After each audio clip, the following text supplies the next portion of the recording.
আমাৰ মৰিগাঁও পুলিচৰ চাইবাৰ যি ফ্ৰড আছে ফ্ৰডষ্টাৰ, এই চাইবাৰ ফ্ৰডৰ বিৰুদ্ধে যিটো অভিযান সেইটো আপোনালোকে জানে চলি আছিলে।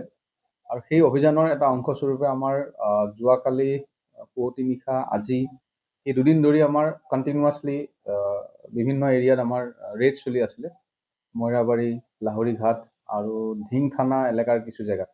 আৰু সেইমতে আমি এতিয়ালৈকে আমি 5জন মানুহ আমি এপ্ৰিহেণ্ড কৰিছোঁ, যিসকল নেকি চাইবাৰ ফ্ৰড আৰু তেওঁলোকে বিভিন্ন নথি পত্ৰ এইবিলাক পেন কাৰ্ড, আধাৰ কাৰ্ড এইবিলাক বনাই পেলাই ডুপ্লিকেচি কৰি বেলেগ মানুহৰ নামত এইবিলাক ছাবমিট কৰিছিলে এক্সিছ বেংকত।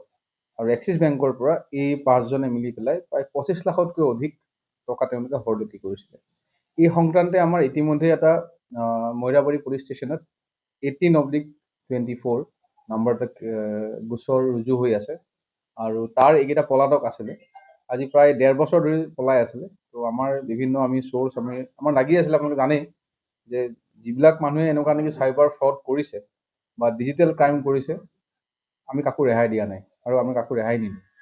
গতিকে আজি যি 5জন আমি ধৰিছোঁ সেইকেইজন হ'ল আজাহাৰুল ইছলাম, মাহমুদ হাছান, ৰিয়ানুজ্জামান, ৰাকিবুৰ ৰহমান আৰু বাহাৰুল ইছলাম, এই 5জন। আৰু কিছুমান তথ্য আমাৰ ওচৰত আহি আছে, আমি এইবোৰ এনালাইচিছ কৰি আছোঁ। এই 5জনক আজি অনাৰেবল কোৰ্টৰ সন্মুখত আমি প্ৰডাকশ্যন কৰিম, ৰিমাণ্ডত বিচাৰিম। আৰু ইয়াত অকল এইটোৱেই ক্ৰাইম নহয়, অকল এইটো কোম্পানীত নহয়, আৰু বেলেগ বেলেগ কোম্পানীবিলাকতো তেওঁলোকে এনেকুৱা ধৰণৰ কাম কৰিছিল। আৰু এতিয়া সোধপোছৰ আমি গম পাম, আমি ৰিমাণ্ডত আনিলে গম পাম যে আৰু এইসকল ব্যক্তিয়ে, এইসকল ফ্ৰডে কেনেকৈ ধৰণে ক'ৰ মানুহৰ লগত মানে যোগাযোগ কৰি পেলাই এইবিলাক বস্তু তেওঁলোকে কালেক্ট কৰিছিলে আৰু কোন কোন কোম্পানীক আৰু তেওঁলোকে লুটিছিলে।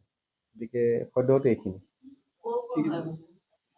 ইয়াৰে মইৰাবাৰী এলেকাৰ আছে 3জন, লাহৰীঘাটৰ আছে 1জন আৰু 2জন আছে ধিং থানা অন্তৰ্গত। তেওঁলোকৰ পৰা আমি মোবাইল ফোন পাইছোঁ, 6টা মোবাইল ফোন আছে, ডেবিট কাৰ্ড আছে আৰু কিছুমান ডকুমেণ্টছ পাইছোঁ। সেইবোৰ জেনুইন নে ফেক সেইবোৰ আমি চাব লাগিব।